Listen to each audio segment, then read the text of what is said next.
Yesus nyuruh-nyuruh minum racun, digigit ular, pegang ular, tidak ada.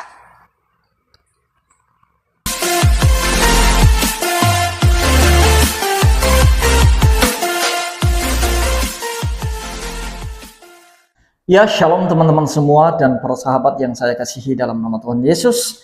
Kembali berjumpa lagi di channel kita ini, yaitu Zimayan Yasin. Terima kasih buat teman-teman semua, para sahabat yang sudah mendukung perkembangan channel ini. Dan biarlah kiranya melalui channel ini kita tetap mendapatkan berkat dari firman Tuhan. Dan pada video kali ini teman-teman, lagi-lagi firman Tuhan dituduh palsu oleh seorang kainama. Dia menuduh tentang Markus 16 dimulai dari ayat 9 sampai 20. Dia berkata bahwa ayat-ayat itu adalah palsu dan ayat-ayat tersebut tidak terdapat di dalam naskah kuno atau manuskrip kuno, yaitu di dalam Codex Sinaiticus dan Vaticanus katanya. Nah teman-teman, untuk menjawab itu nanti jangan kemana-mana, sebelumnya kita simak videonya yang berikut ini. Dan yang akan kita bahas malam ini adalah ayat yang tidak ada di tulisan aslinya. Tidak ada. Yesus nyuruh-nyuruh minum racun, digigit ular, pegang ular, tidak ada. Difitnah itu, Yesus itu difitnah. Difitnah. Ya, jangan marah. Codex Sinaiticus online, Ustaz. Codex Sinaiticus online. Gedein. Ini aslinya nih. Yang akan kita bicarakan ini sesuatu yang tidak pernah ada. Tidak pernah ada, beneran. Geser ke kanan, book. Terus geser ke kanan, Ustaz. Geser ke kanan, book. Ya, klik tanda panah ke bawah. Ya, cari Mark, M-A-R-K, terus ke bawah, Mark. Ya, seberang. Chapternya ganti 16. Chapter, ya. Chapter ganti, tanda panah itu diklik, ya. Pemirsa di screenshot, ya. Klik pesan. Tanda panahnya itu verse. Klik. Screenshot.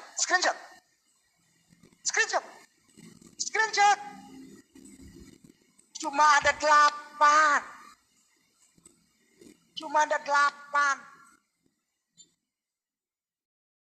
Nah, jadi itu dia videonya teman-teman ya. Dia berkata bahwa di dalam Markus pasal 16 itu sebenarnya hanya 8 ayat menurut kata kainama berdasarkan Codex Sinaiticus.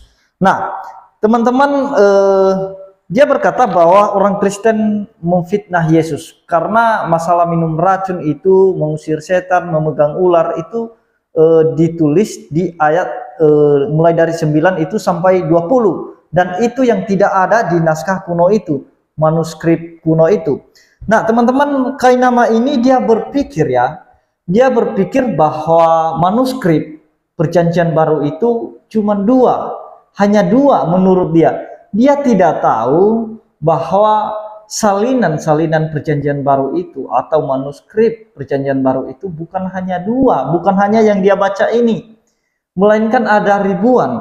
Nah teman-teman, untuk lebih jelas ya teman-teman, mari kita simak jawaban dari saudara kita Luis Prasetyo ya, karena saya pernah tonton video ini dan ini menurut saya bisa menjawab apa yang menjadi tuduhan Ustadz Kainama. Nah sebelumnya mari kita simak videonya yang berikut ini.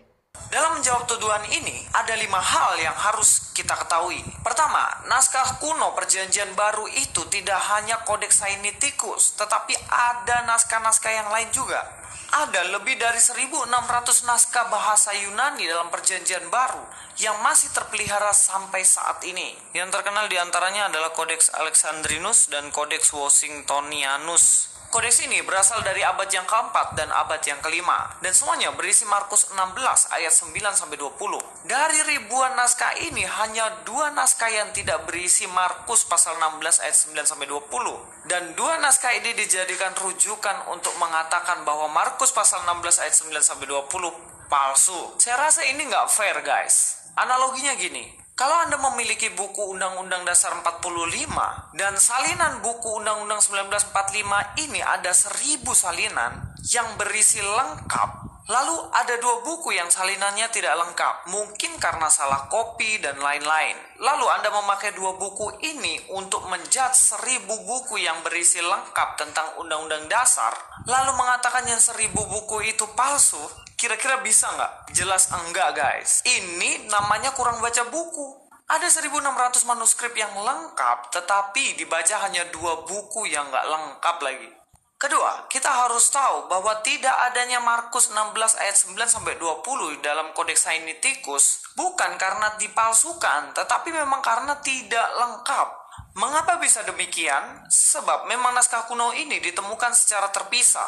Tetapi naskah-naskah yang terpisah ini pada akhirnya saling melengkapi satu dengan yang lainnya. Misalnya, Markus 16 ayat 9-20 tidak terdapat di dalam Kodeks Sinaiticus, tetapi terdapat dalam Kodeks Alexandrinus. Maka Kodeks Alexandrinus melengkapi Kodeks Sinaiticus. Demikian pula dengan naskah-naskah yang lainnya. Asal tahu aja ya, isi Kodeks Sinaiticus itu sama persis dengan Alkitab yang saat ini kita pegang, isinya dan maksudnya loh. Memang ada beberapa ayat yang tidak dimuat dalam kodeks ini.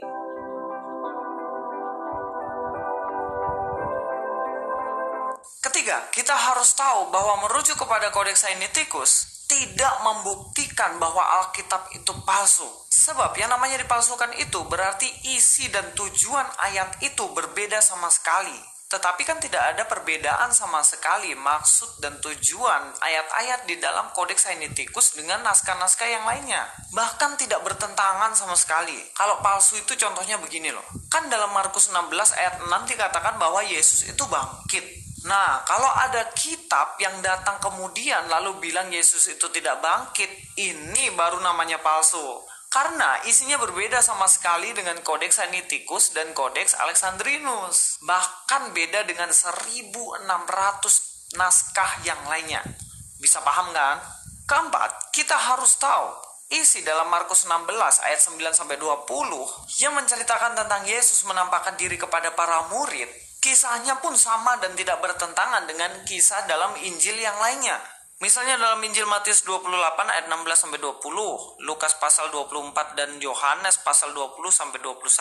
Jadi kisah di dalam Markus 16 ayat 9-20 ini tetaplah valid, guys. Sebab kisahnya pun sama dengan Injil-Injil yang lainnya. Kelima, kita harus tahu bahwa bapak-bapak gereja sejak abad yang kedua dan ketiga sudah mengutip ayat-ayat dari Markus 16 ayat 9-20 ini. Santo Papias misalnya yang wafat tahun 120, salah seorang murid Rasul Yohanes, dalam tulisannya mengatakan tentang Justus Barsabas yang disebut dalam Kisah Para Rasul 1 ayat 23 yang meminum racun namun tidak mati. Kisah ini tercatat dalam Santo Papias Explanation of the Lord's Sentence dalam halaman 110-140. Dan pernyataan ini dipertahankan oleh Santo Irenaeus, Eusebius, Philip dari Side, Santo Apollinaris, dan Andreas dari Kaisarea. Nah, Santo Papias ini mengutip di dalam Markus pasal 16 ayat yang ke-18. Bapak gereja yang lain yang mengutip ayat ini adalah Santo Hippolytus 220.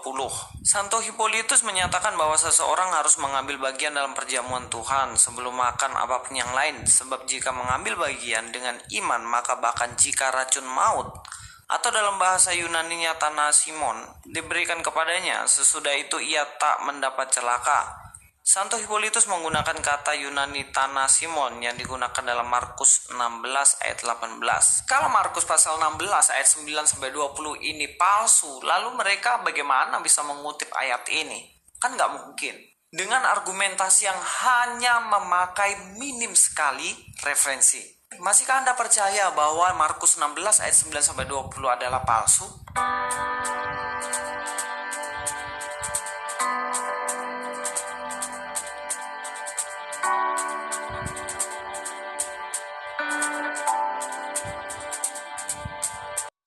Jadi itu dia videonya teman-teman, apa yang dijelaskan oleh saudara kita Luis Prasetyo. Saya rasa itu cukup menjawab tuduhan Kainama ya. Hanya saja Kainama ini kurang membaca buku aja, karena mereka mengandalkan manuskrip atau naskah kuno, yaitu Codex Sinaiticus itu, dan mereka menggunakan itu untuk menyerang manuskrip yang lain yang memang Markus 16 itu dari ayat 9 sampai 20 itu tertulis di naskah-naskah yang lainnya. Nah, jadi itu naskah itu saling melengkapi. Jadi apa yang tidak terdapat di dalam naskah atau manuskrip Codex Sinaiticus itu pasti ada di naskah lain atau manuskrip yang lain. Jadi kira-kira begitu penjelasan dari saudara kita Luis Prasetyo, dan itu memberikan kita satu pengertian atau satu pemahaman bahwa tidak ada yang namanya ayat dipalsukan ya. Nah, kecuali kalau berbeda-beda konteks. Jadi kalau dilihat pun dari manuskrip yang lainnya itu sama maksudnya dengan yang tertulis di dalam Codex Sinaiticus itu. Justru teman-teman, yang palsu itu ketika ada naskah yang mengubah cerita dari isi manuskrip itu sendiri. Contoh seperti yang dikatakan oleh Luis Prasetyo tadi, seperti dalam Markus 16 ayat 6, di situ dikatakan Yesus bangkit dari antara orang mati. Kemudian tiba-tiba ada naskah yang lain yang mengatakan Yesus tidak bangkit, justru itulah yang palsu.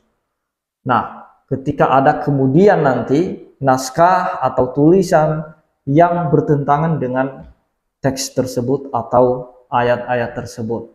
Nah, demikian teman-teman yang boleh saya bagikan kepada kita semua untuk bisa kita mengerti, bisa kita memahami. Jangan sampai kita beranggapan bahwa ayat dalam Markus 16 ayat 9 sampai 20 itu tidak pernah ada. Seperti kata Kainama, orang Kristen memfitnah Yesus. Justru Kainama aja yang kurang membaca buku ya. Dia tidak membaca semua isi naskah atau isi manuskrip itu sendiri. Demikian, Tuhan Yesus memberkati kita semua. Shalom.